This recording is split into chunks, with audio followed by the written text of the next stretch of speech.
Nagulantang ang buong bansa at ang buong mundo ng showbiz matapos ang isang matinding emosyonal na revelasyon mula mismo kay Kim Chiu, isa sa pinakatinitingalang aktres sa industriya ng pelikula at telebisyon. Sa gitna ng mga haka-haka, bulong-bulungan, at mga espekulasyon na umalangaw-ngaw sa social media nitong mga nakaraang linggo, tuluyan ng pinutol ni Kim ang katahimikan sa pamamagitan ng isang napaka-personal na pag-amin, isang pag-amin na hindi lamang nagpaiyak sa kanya kundi pati na rin sa milyon-milyong tagahanga at taga-subaybay na patuloy na sumusubaybay sa bawat hakbang ng kanyang karera. Sa isang maingat na inorganisang closed-door media conference na ginanap sa isang kilalang hotel sa Makati, tumayo si Kim sa gitna ng entablado, nakasuot ng simpleng puting dress, walang make-up, at may luha sa mata. Hindi niya dinala ang kanyang karaniwang showbiz glam, dahil ngayong araw na ito, hindi siya artista. Isa siyang babaeng humaharap sa publiko. Bit-bit ang napakabigat ngunit napakasayang balita, buntis si Kim Chiu. Matagal ko po itong itinago, hindi dahil nahihiya ako, kundi dahil gusto ko muna pong namnamin ito ng tahimik, bungad ni Kim, habang nanginginig ang boses at paulit-ulit na humihikbi.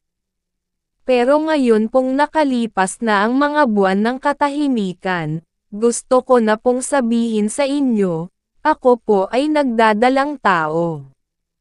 Walang sino man sa silid ang hindi naluha. Ang mga kasamahan sa press, maging ang ilang executives ng ABS-CBN na dumalo, ay napahawak sa kanilang mga dibdib, napapikit, at tinanggap ang sandaling iyon bilang isang makasaysayang bahagi ng buhay ng aktres. Isang tahimik ngunit masigabong palakpakan ang umalangaw-ngaw sa loob ng silid. At habang emosyonal si Kim, isang figure ang lumitaw mula sa backstage, si Paolo Avellino. Suot ang simpleng polo at maong, lumapit siya kay Kim, hawak ang isang maliit na puting bulaklak.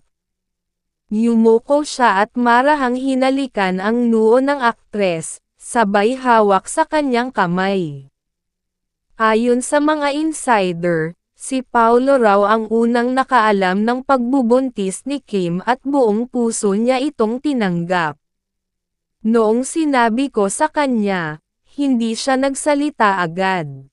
Niyakap lang niya ako. Tapos ang sabi niya, isimila ngayon, tayong dalawa na ang lalaban sa buhay na ito, pag-amin ni Kim. Mas naging matunag pa ang usap-usapan nang i-post ni Paolo sa Instagram ang isang black and white photo nila ni Kim, nakayakap sa isa't isa, may simpleng caption na "Our little miracle is on the way." Bumuhos ang suporta mula sa mga kapwa-artista, sina Vice Ganda, Angel Locsin, Ann Curtis, at maging ang mga dati nilang co-stars sa It's Showtime, ay agad na nagkomento ng puro puso, yakap, at pagbati. Nagbigay rin ng official statement ang ABS-CBN, kung saan sinabi nilang buong suporta nilang tinatanggap ang bagong yugto sa buhay ni Kim. She has given so much of herself to the industry. Now, it's time for her to give to herself and her future family. We are proud of you, Kim, bahagi ng pahayag ng network. Ayon pa sa source, hindi ito ang dahilan kung bakit umalis si Kim sa It's Showtime, ngunit malaki ang koneksyon nito. Nais raw ni Kim na unahin muna ang kanyang sarili, ang kanyang kalusugan, at ang pagbuo ng pamilyang pinapangarap niya sa loob ng maraming taon. Habang patuloy pa ring trending ang kanyang pangalan sa Twitter at iba pang social media platforms, isang mensahe mula kay Kim ang tumatak sa lahat. Hindi ito pagtatapos ng aking career. Isa lamang itong panibagong kabanata.